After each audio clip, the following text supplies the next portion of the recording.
mendapatkan kebaikan insya Allah dan berbuah surganya Allah Subhanahu wa taala. Salawat dan salam kita sampaikan pada junjungan kita Nabi Agung Muhammad sallallahu alaihi wasallam. Sungguh kita berharap menjadi orang-orang yang selalu di atas sunnah-sunnahnya dan diberikan taufik oleh Allah Subhanahu wa taala agar senantiasa menjalani sunnah dengan ringan, dan kita diberi keyakinan secara sempurna oleh Allah Subhanahu wa taala, diberi inqiyad, diberi kepatuhan secara sempurna oleh Allah Subhanahu wa taala, sehingga kita termasuk orang-orang yang insya Allah akan bertemu Rasulullah SAW di telaganya kelak insya Allah. Terakhir kita sampai di sholat sunnah wudhu insya Allah, dan kita sudah memberikan beberapa catatan. Di antara waktunya adalah ada dua pendapat, yaitu yang pertama sepanjang belum kering, yang kedua sepanjang belum batal. Jadi dua-duanya ada dalilnya gitu. Maka kita boleh mengambil salah satunya. Kalau memang kondisinya memungkinkan untuk segera, ya segera gitu. Sebelum kering wudhu kita melaksanakan sholat 2 rakaat. Kemudian kaifiyahnya 2 rakaat gitu. 2 rakaat. Kemudian tempatnya bisa di mana saja, termasuk di mana saja nih, di mana saja nih. Walaupun bicara tentang sholat sunnah, maka kita ingat Rasulullah bersabda, fa inna,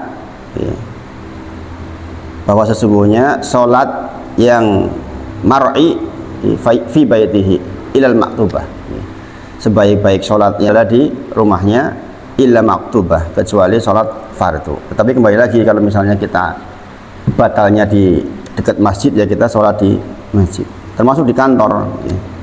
Makanya kita merujuk untuk tempat sholat syukrul wudhu itu di mana saja. Jadi kita melihat sebabnya karena kita berwudhu di tempat manapun. Pokoknya kalau kita mau sholat syukrul wudhu silahkan. Kemudian kita juga ada memberikan catatan bahwa ini termasuk ghairu maqsudali dzatiha. Ghairu maqsudali dzatiha. Dia bukan termasuk sholat yang diperuntukkan untuk sholat itu, tapi merujuk kepada sebabnya. Sebagaimana sholat tahiyatul masjid, maka asal sudah sholat 2 rakaat berarti sudah melaksanakan sholat tahiyatul masjid, melaksanakan sholat syukrul wudhu, karena ghairu maqsudali dzatiha. Jadi sholat yang tidak dimaksudkan kepada zat sholat itu sendiri. Beda dengan rawatib. Kalau rawatib itu ya harus rawatib niatnya. Sementara rawatib itu bisa berperan untuk menggantikan tahiyatul masjid, bisa untuk menggantikan sholat syukrul wudhu. Itu jelas sih. Kalau jangan waktunya mepet kan berarti dengan niatnya apa? Rawatib, bukan niat sholat tahiyatul masjid atau syukrul wudhu. Ini maksud dari ghairu maqsudali dzatiha, dan itu juga berlaku di sholat tahiyatul masjid. Maka diingat-ingat, ilmu ini bisa digunakan ketika waktunya memang terbatas, sehingga kita bisa mengoptimalkan ibadah. Dan diantara pernyataan ulama yang lebih memantapkan persoalan ini adalah pernyataan dari Imam Ibnu Utsaimin rahimahullah ta'ala.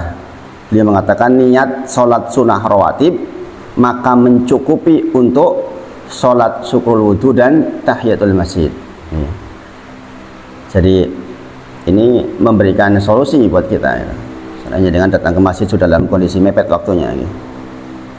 Sebaliknya, karena sholat rawatib itu maqsud dari dzatiha, bermaksud terhadap zat sholatnya, yaitu sholat rawatib. Walaupun ada sebabnya, sebabnya karena mengiringi sholat fardu, tetapi keberadaan sholat rawatib itu berdiri sendiri, maksudnya tidak digantikan oleh sholat yang lain. Jadi sebaliknya, jika niat wudhu atau niat tahiyat, niat sholat wudhu atau sholat tahiyat, maka nggak dapat rawatibnya.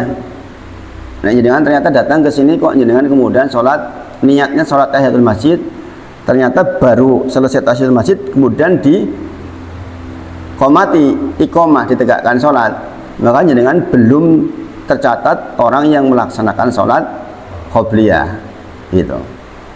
Jadi penting ya, ini penting. Makanya kalau sekali lagi kalau jeda waktu antara adzan dan iqamah mepet, ya kita nilainya sholat rawatib. Maka itu sudah mencukupi sholat syukur wudhu dan tahiyatul masjid.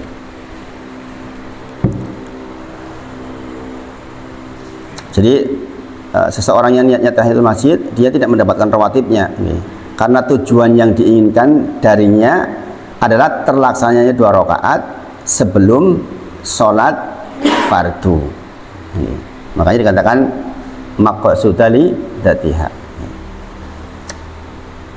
Dan ini disepakati oleh para ulama, makanya sholat rawatib itu sampai ada kodoknya, gitu. Orang yang ketinggalan sholat rawatib maka bisa mengkodok di waktu yang lain. Bahkan sudah lewat waktu sholat, sudah masuk sholat berikutnya masih bisa kodok. Sebagaimana Rasulullah ketika kedatangan tamu penting ba'da duhur, akhirnya Rasulullah belum melaksanakan sholat ba'da duhur sampai datang waktu asar. Maka Rasulullah SAW melaksanakan ba'da duhur seba'da asar. Gitu. Karena Pak, memang maqsudali dzatiha, dimaksudkan terhadap zat sholat itu sendiri.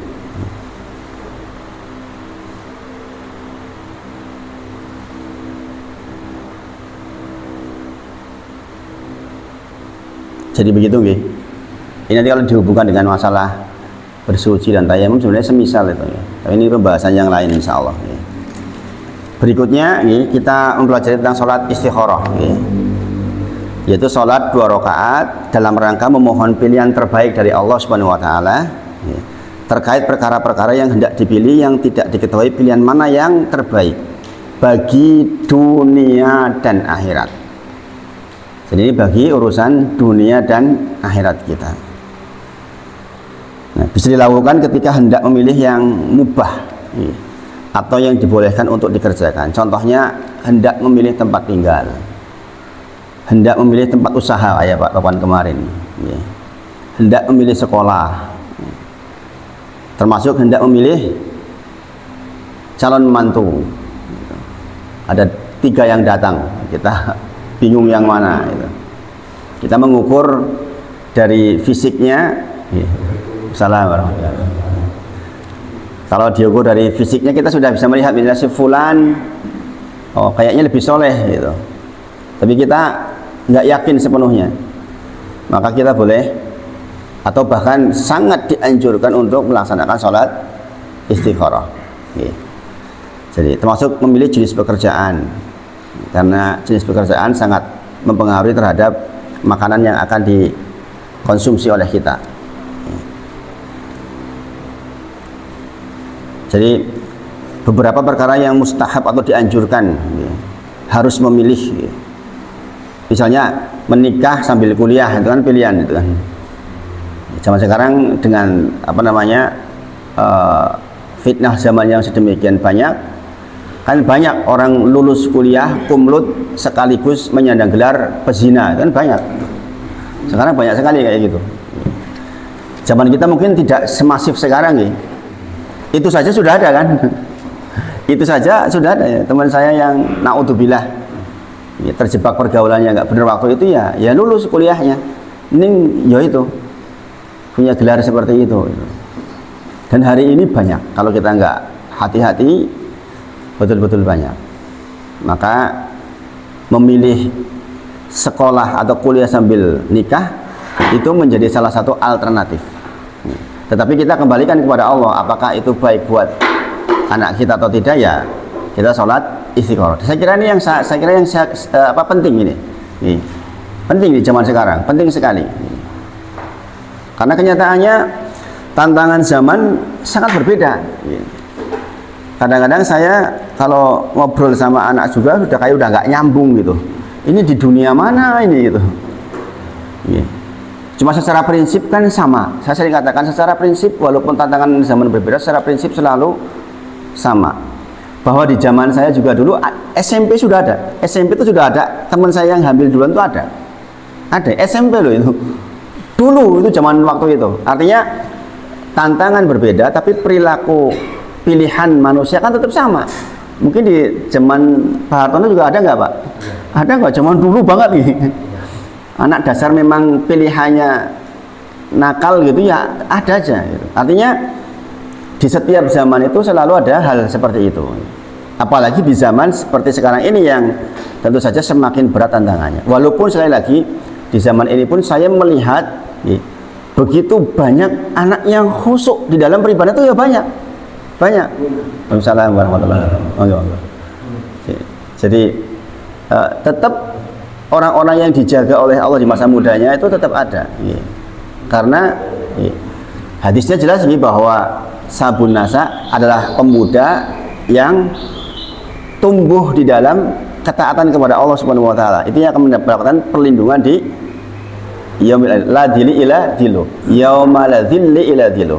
Hari di mana tidak ada perlindungan kecuali perlindungan Allah. Salah satunya seorang pemuda yang tumbuh di dalam ketaatan. Jadi akan selalu ada. Sebaliknya juga akan selalu ada yang itu tadi. Iya, kumnut, nilainya kumnut. Tapi sesungguhnya dia gelarnya tidak tertulisnya dia pezina, naudzubillah. Nah, ini tantangan buat kita para orang tua yang betul-betul zaman sekarang luar biasa. Maka pilihan menikah sambil kuliah itu salah satu alternatif hari ini itu. Mudah-mudahan bisa menolong. Nah, ini kita mintakan kepada Allah. Kita sholat istikharah. Nah, sholat istikharah tidak disyaratkan untuk yang jelas keharamannya, atau yang wajib dilaksanakan, atau yang sunnah, atau yang makruh. Sekali lagi ini lebih kepada yang persoalan mubah. Kalau terkait dengan yang jelas keharamannya, jelas haram ya ditinggal, nggak ada pilihan, itu maksudnya. Paham ya? Jadi kalau haram yuk pilihannya cuma satu, ditinggalin. Gitu. Jangan misalnya maaf yang masih ngerokok misalnya. Misalnya, saya ngerokok atau tidak ya? Nah, ini jangan melihat ke hukumnya. Hampir seluruh pendapat ulama mengatakan haram kan, kecuali Basul Masailnya NU Jawa Timur, bukan NU Indonesia gitu. Basul Masailnya NU Jawa Timur mengatakan makruh. Nah, itu saja makruh. Paling rendah pun derajatnya makruh. Bukan boleh gitu. Makruh. Makanya yang jelas keharamannya, yang jelas makruhnya, yang jelas sunnahnya itu bukan untuk diistikharahkan. Itu memang pilihan yang harus ditempuh. Beda dengan tadi ketika orang mau memilih kuliah sambil nikah atau kuliah saja, kan itu kan pilihan yang mubah, ya kan. Beda dengan kondisi ngerokok opo ora ya ora pilihannya itu cuma kayak gitu. Kalau jenengan nerabas berarti ya jenengan sedang menyalahi aturan. Setidaknya ini yang pendapat jumhur, ya kan. Kalau orang sudah ngaji kan pilihannya yang paling aman. Kita sudah belajar di kitab hadis arba'in dulu. Jikalau ada keraguan-raguan, maka ambil yang tidak meragu-ragukan. Jadi kalau ada pendapat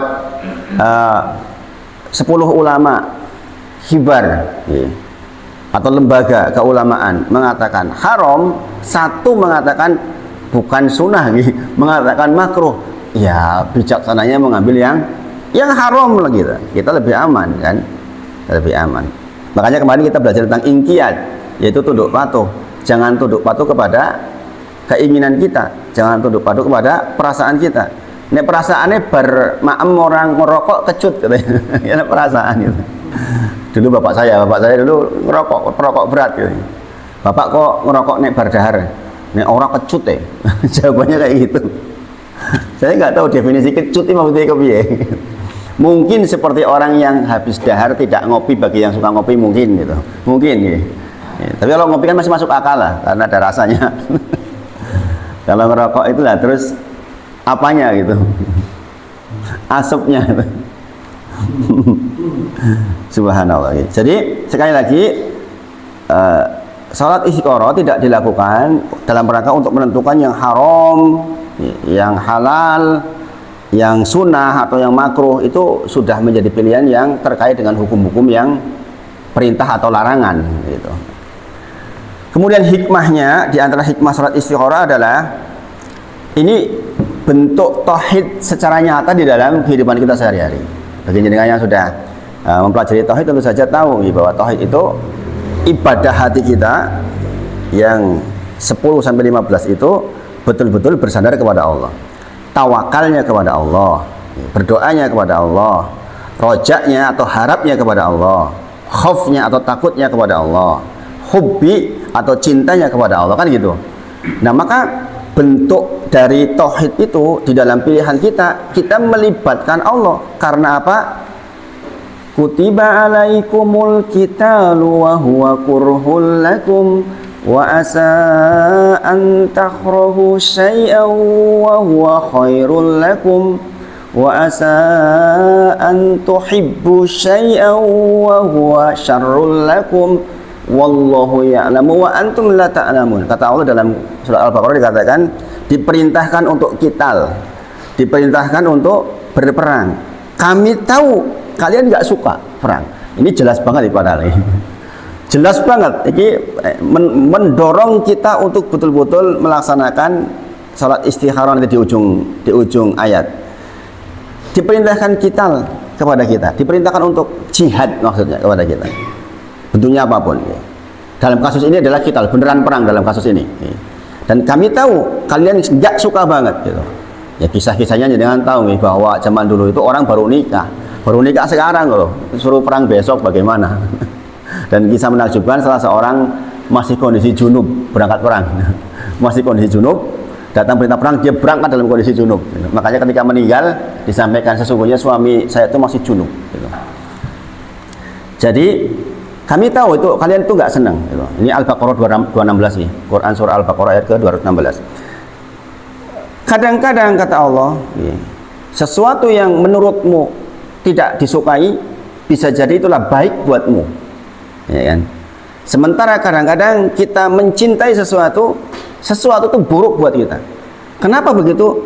Wallahu ya'lamu wa antum la ta'lam. Sesungguhnya Allah tuh tahu, sedangkan kita tidak tahu sama sekali. Wa antum la ta'lam, sebenarnya kamu nggak tahu. Nah, inilah salah satu dalil yang mendorong kita sebenarnya kita harus mengaitkan seluruh peribadahan kita atau pilihan-pilihan kita kepada Allah Subhanahu wa taala. Karena Pak wallahu ya'lamu wa antum la ta'lamun. Allah tuh ngerti, kalian tuh nggak ngerti itu. Jadi jangan gaya-gayaan kita kadang-kadang memilih tanpa melibatkan Allah Subhanahu wa taala. Makanya nanti kalau kita lihat rentetan dalil dari salat istikharah itu sangat menekan. Ya, sangat menekan. Nah, ini luar biasa.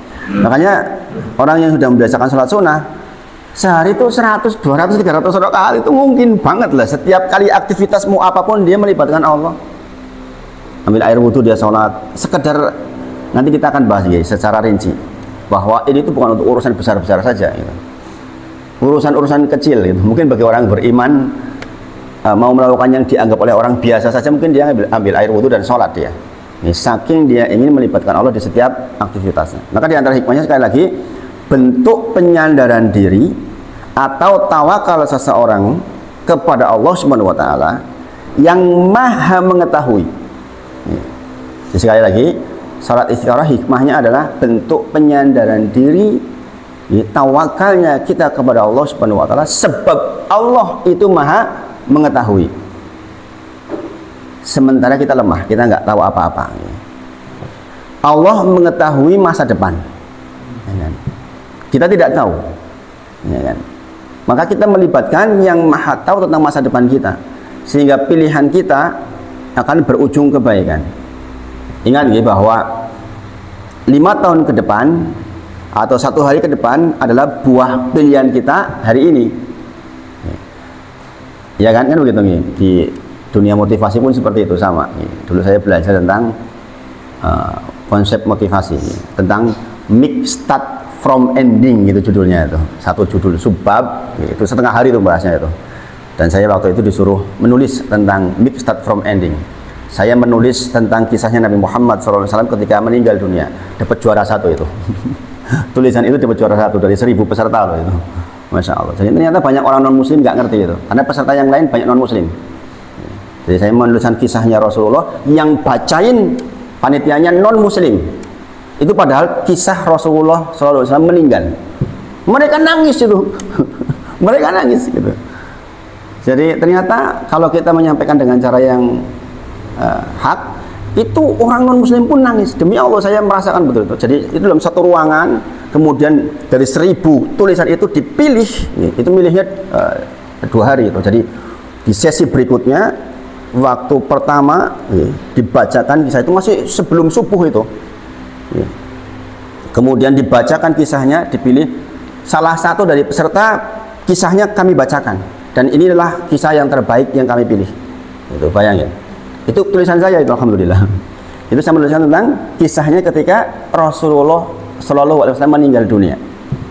Karena judulnya Pak, start from ending, memulai dari akhirnya. Sehingga yang saya tulis adalah ketika Rasulullah meninggal, menangis itu. Bahkan panitia yang baca itu nangis itu. Jadi, masya Allah.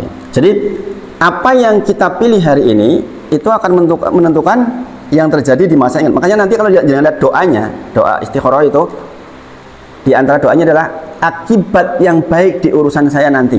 Nanti kita akan bacakan ya, insya Allah. Jadi sekali lagi, buah pilihan kita hari ini akan kita terima di waktu yang akan datang. Seseorang yang mudanya memilih foya-foya, ya, tuanya ya rokoso mesti. Makanya kalau dengan lihat ada penelitian 500 anak. Ini penelitian panjang ini. Penelitian sampai lebih dari 30 tahun ini. Tentang masalah permen, lollipop. Ada 500 anak yang diuji di situ. Tentang disediakan lollipop di depannya, kemudian diberi aturan tentang aturan makannya. Yang intinya nggak boleh langsung dimakan sekarang. Gitu. Barang siapa yang memakan nanti pada waktu istirahat pertama, maka dia dapat poinnya sekian. Kalau pas istirahat kedua, poinnya sekian. Makin lama nggak dimakan itu makin besar poinnya. Gitu.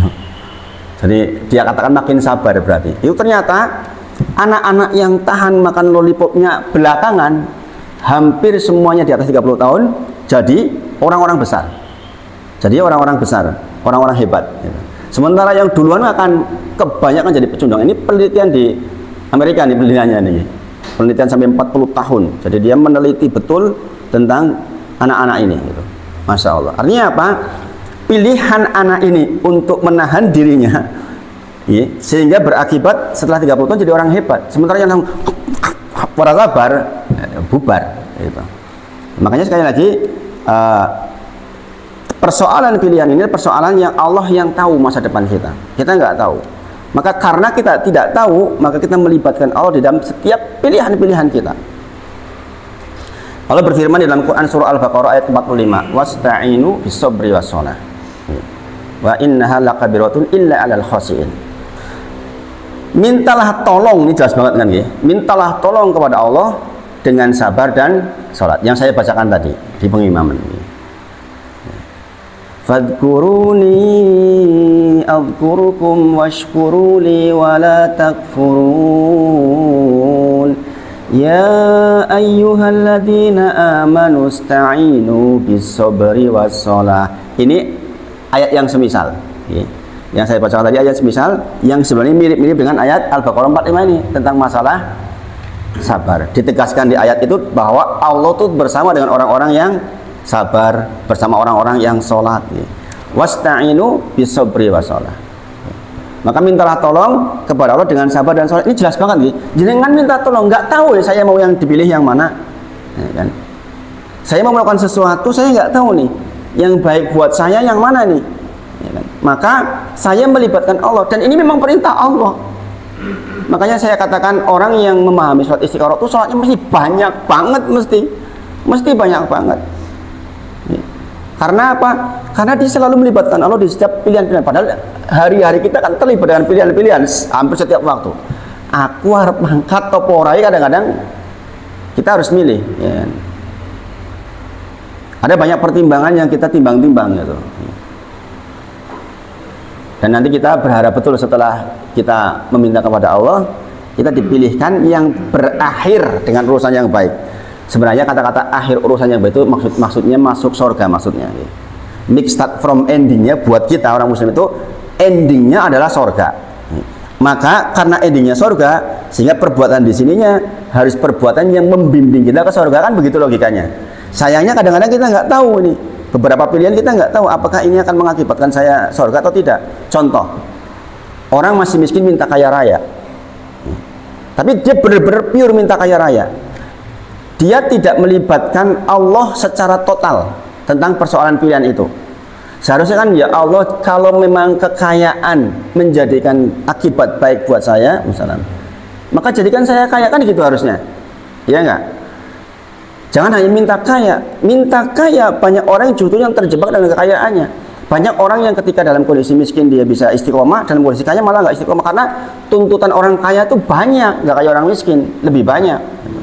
Cara menggunakan uangnya tertuntut, ya kan? Yang miskin kepiye sih digunakan orang-orang, ya kan? Sehingga seiring kekayaan bertambah, harusnya seiring bertambah pula ilmu yang meliputinya.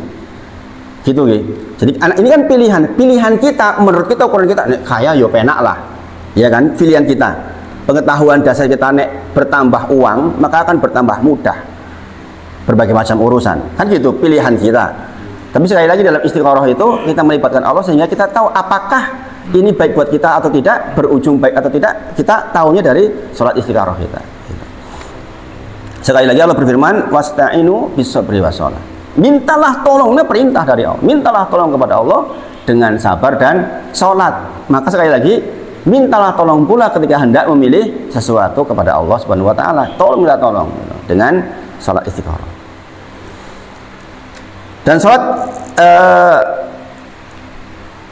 secara umum, secara umum sholat itu kan berat, secara umum sebenarnya bagi orang-orang yang sibuk, bagi orang-orang yang belum terbiasa itu berat.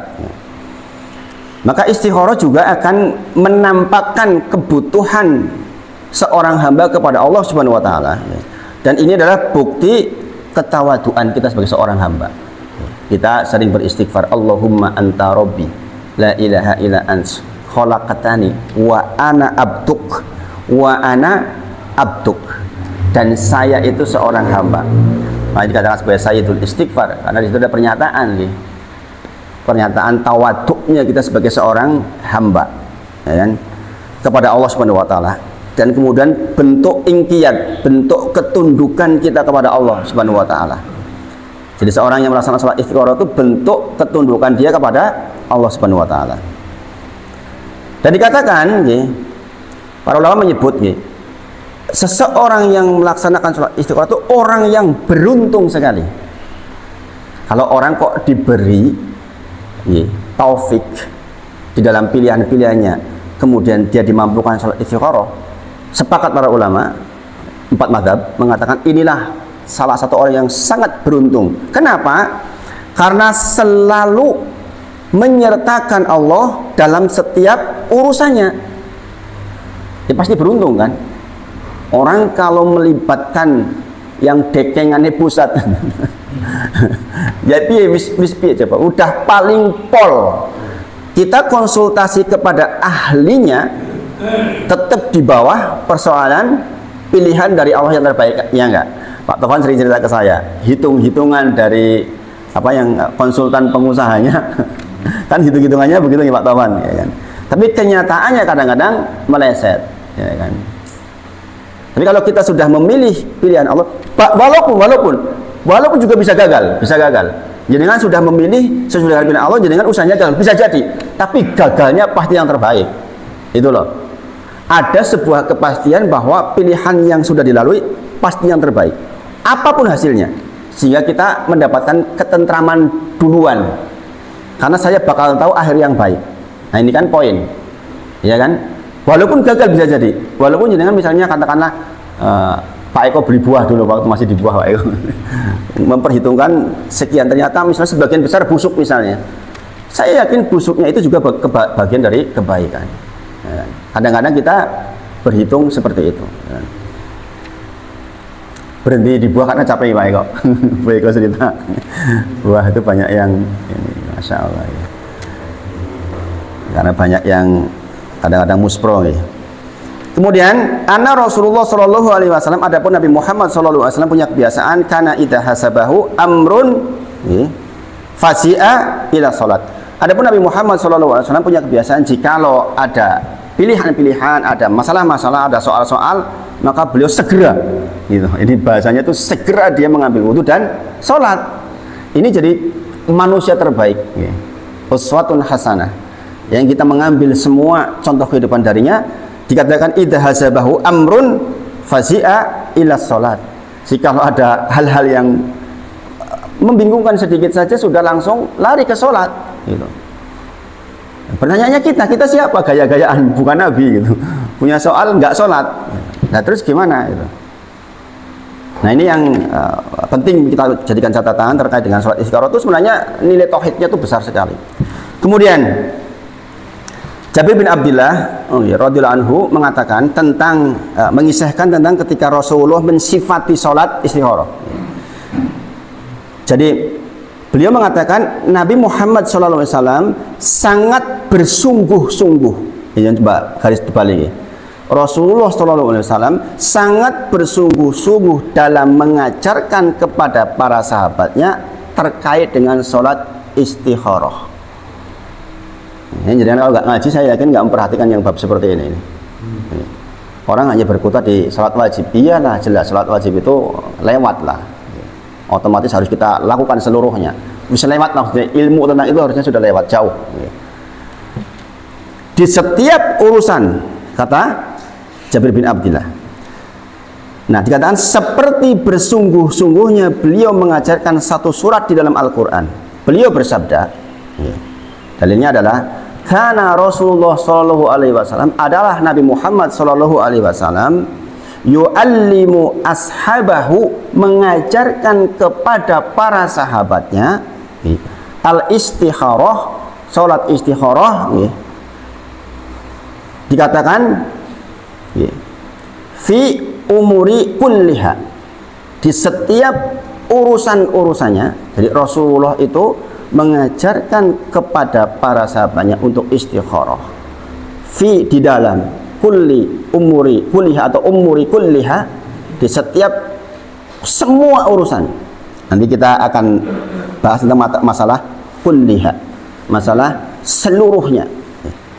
Dikatakan kama, sebagaimana yu'allimu, Rasulullah mengajarkan surata minal Quran. Jadi Rasulullah mengajarkan kepada para sahabat tentang sholat istikharah di setiap urusannya, seperti kesungguhannya Rasulullah itu seperti ketika Rasulullah mengajarkan setiap surat di dalam Al-Quran. Cuma jangan lihat kedudukan sholat istikharah sebegitunya. Makanya dikatakan Jabir bin Abdullah mengatakan Rasulullah mensifati sholat istikharah itu sebagaimana ketika Rasulullah mengajarkan surat-surat di dalam Al-Quran. Dan memang betul, betul orang yang menyadari istikharah itu betul-betul orang yang beruntung, orang yang taat betul kepada Allah, orang yang sadar betul tentang kemampuan dirinya gitu. Bahwa sebenarnya kita tuh nggak tahu, nggak ada kemampuan kita, ya kan? Kita mungkin bisa berhitung di perusahaan, kita menghitung tentang segala sesuatu. Iyakah akan terjadi seperti itu? Enggak selalu. Iyakah akan baik? Enggak selalu. Apakah kalau deal berarti baik? Belum tentu. Ya, belum tentu. Tapi kalau kita istikharah, kita tahu bahwa kita pasti mendapatkan yang terbaik apapun kondisinya. Apapun kondisinya. Dikatakan idza hamma ahadukum bil amri falyarka'a rak'ataini min ghairi faridah. Jikalau salah seorang di antara panjenengan, kata Rasulullah, hendak melakukan sesuatu, falyarka'a rak'ataini, maka salatlah 2 rakaat, kata Rasulullah. Min ghairi faridah, di luar yang faridah. Nah, dari sini kita tahu, dari dalil ini kita tahu bahwa salat istikharah juga bisa digantikan dengan salat lain dalam beberapa kasus. Jadi tidak maqsudah li dzatiha. Contoh misalnya jenengan punya angen-angen pilihan sebelum sholat rawatib gitu, sebelum sholat qobliyah, kok jenengan kemudian niat sholat qobliyah, kemudian jenengan berdoa sebagaimana doanya sholat istikharah, itu boleh, itu boleh.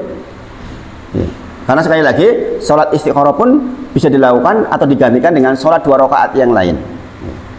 Walaupun tentu saja akan sangat baik jika jenengan secara zatnya ditujukan sholat istikharah kalau jangan punya waktu. Biasanya kalau orang punya pilihan-pilihan kan yo bisa dilaksanakan secara khusus. Tapi kalau jenengan ternyata punya beberapa pilihan menjelang sholat zuhur, duh piye yo iki yo. Jenengan sholat rawatib, dapat rawatibnya, setelah sholat rawatib jenengan berdoa dengan doa sholat istikharah. Nanti dikatakan di sini, idza hama ahadukum bil amri falyarka rakaatayn min ghairi fardhah. Di luar yang fardhah. Kemudian dikatakan summa liyaqul, kemudian katakan, kata Rasulullah, ini doanya. Kemudian katakan kepada Allah. Nah, ini saya katakan, kalau jenengan setelah sholat rawatib, kalau jenengan punya pilihan mau doa pakai ini juga boleh. Summa liyaqul, kemudian katakanlah, Allahumma inni, Allahumma ya Allah, ini sesungguhnya aku astahiruka bi ilmik. Ya Allah, sesungguhnya aku beristikharah ini bi ilmik, dengan ilmumu. Ya kan? Dengan ilmunya Allah, karena kita nggak tahu.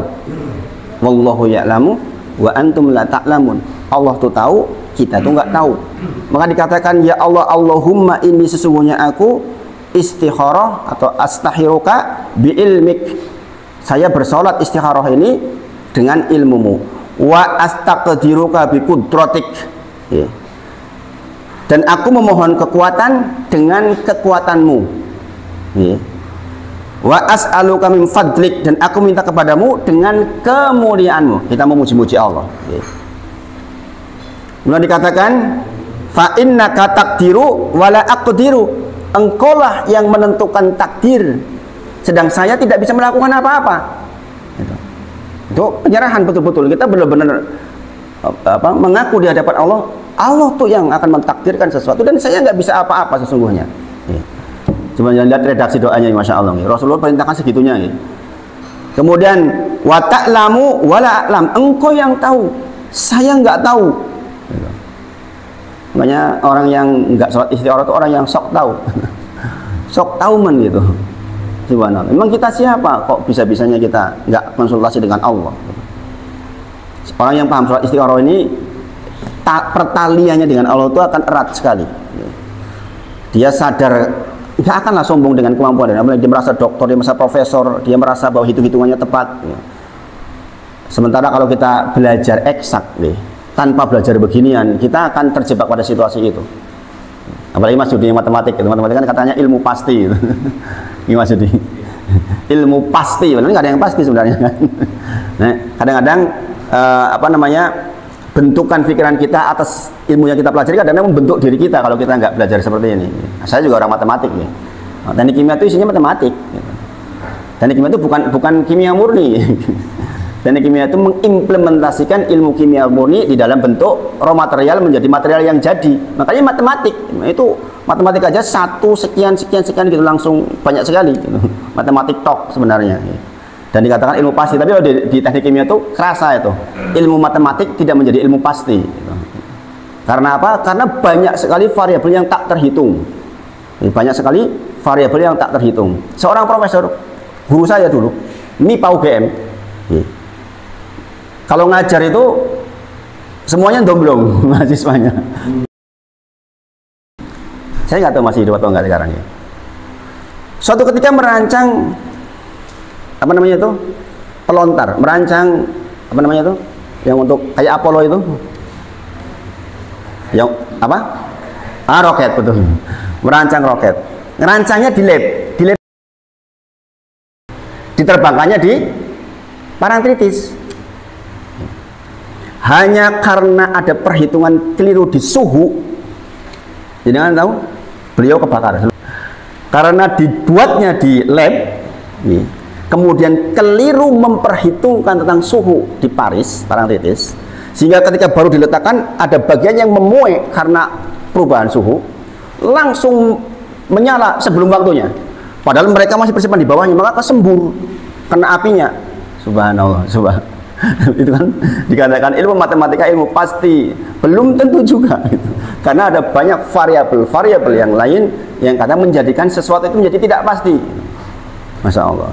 Saya masih ingat betul kalau beliau nerangkan itu, wah, 2 papan tulis nyambung, sak papan tulis sudah cukup, nanti terakhirnya sama dengan 0. Mas Yudi mesti tahu itu. tentang ilmu matematika itu terus jauh banget, terakhir sama dengan nol itu. Nanti habis sama dengan nol ketawa sendiri gitu, padahal orang lucu itu. Masya Allah. Ini kisah nih ketika kuliah dulu seperti itu, Masya Allah. Jadi wa ta'lamu wa la a'lam. Engkau tahu, saya nggak tahu. Wa anta alimul ghuyub, dan engkau lah yang tahu tentang yang gaib. Nah ini loh poin.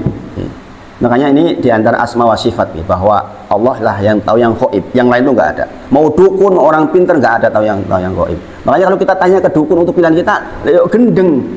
Dikatakan wa anta alamul ghuyub, engkau lah satu-satunya yang tahu tentang yang urusan yang gaib. Rasulullah aja nggak tahu kecuali diberitahu.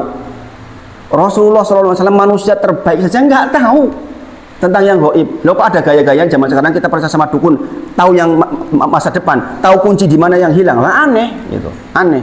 Makanya salat istiqoroh itu mengajarkan betul-betul tentang persoalan tauhid. Allahumma ya Allah, fa in kunta ta'lamu hadal amro khairon li.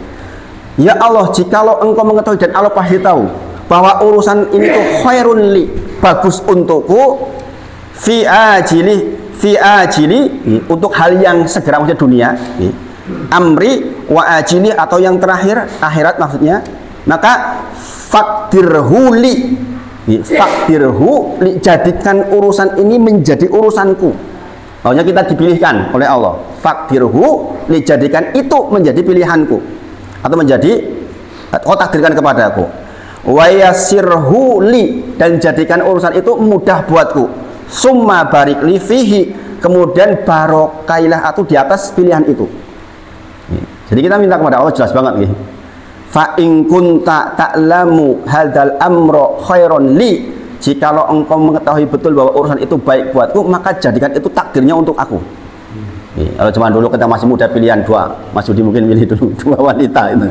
Di singhapi gua aku, maka fakdirhu li, ya, atau kalau perempuan fakdiru hali, jadikan dia menjadi pilihanku. Kemudian saya mudahkan ketika memprosesnya. Kemudian barokai saya, gitu kan gitu. Anak muda dan kayak gitu. Pilihan ngertinya mau milih kini, milih bojo tok. Allahumma wa in kunta ta'lamu annahu sarun li, jikalau ya Allah, jikalau engkau mengetahui bahwa urusan itu buruk buatku, fi dini wa ma'asi, baik untuk urusan agama maupun urusan kehidupanku, wa akibati amri, dan ini kan wa akibati amri, dan buruk dan akhirnya wa itu tuh baik atau buruk untuk akhir kita. Maka dikatakan fasrifni, maka palingkan aku darinya. Jikalau ternyata urusan itu buruk buatku, maka fasrifni, palingkan aku darinya. Ada tambahan kemudian, setelah kita minta dipalingkan, fasrifni anhu, palingkan saya darinya, dikatakan waqdurli khaira, maka takdirkan kepadaku yang baik, haitsukana suma rodini bihi, di dalam semua keadaan itu, kemudian ridhoilah aku. Jadi sebenarnya dari doa ini kita tahu kita benar-benar menghindari betul pilihan buruk, sehingga ketika jenengan sudah sholat istikharah, kok kemudian jenengan melakukan sesuatu, jenengan nggak punya kecenderungan, misalnya sholat istikharah kok nanti kecenderungan pengen sing di, jenengan lakukan aja yang jenengan yakini. Maka dikatakan kalau ternyata itu buruk buatku, kan kita udah minta kepada Allah untuk dipalingkan darinya, dan takdirkan yang baik buat saya ya Allah. Berarti insya Allah yang kita pilih kan kita pilihan yang terbaik itu. Gitu. Karena kita sudah minta, ya kan? Jikalau itu baik, takdirkan untukku. Jikalau itu enggak baik, palingkan dariku dan pilihkan kepadaku yang baik. Diulang lagi itu jelas banget. Nah ini dikatakan berlaku untuk seluruh urusan yang besar maupun yang kecil. Sekali lagi nih, saya tekankan. Al-Hafidz Ibnu Hajar rahimahullah menyebutkan sholat istikharah ini mencakup urusan besar dan urusan kecil. Ini penting banget loh bagian ini. Saya instalkan dengan sekali lagi. Ibnu Hajar, ini kita tahu Ibnu Hajar orang besar mengatakan sholat istikharah ini mencakup persoalan besar dan persoalan kecil. Ingat kata beliau dalam kitabnya, ingat betapa banyak persoalan kecil yang kita abaikan berakhir dengan menjadikan jadi soal besar. Kita ngeremehkan soal cilik, kita anggap kecil, ternyata berakibat fatal.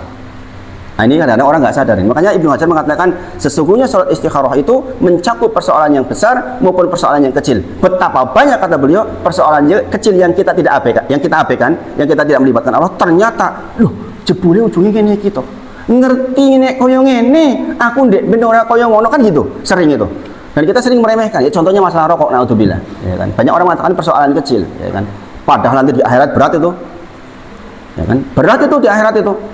Setidaknya saya termasuk orang yang paling menderita kalau berada di samping orang yang merokok. Menderita sekali saya, terus terang aja. Nyesek betul gitu. Saya mangkel jujur aja. Ini bakal besok di akhirat dituntut yang begitu itu. Karena diantara soal yang dituntut adalah soal antar makhluk, masalah darah, masalah kehormatan. Gitu. Besar mlebu surga.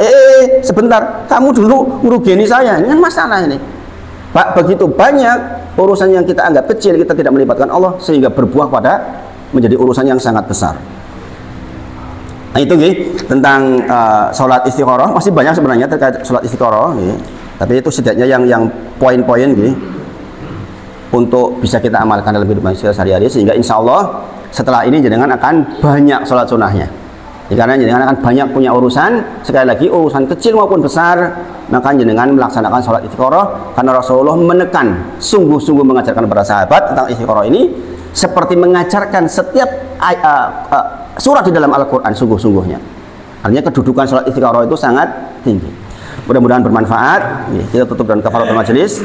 Subhanakallahumma wa bihamdika asyhadu an la ilaha illa anta astaghfiruka wa atubu ilaik. Wa akhiru da'wana alhamdulillahirabbil alamin. Assalamualaikum warahmatullahi wabarakatuh.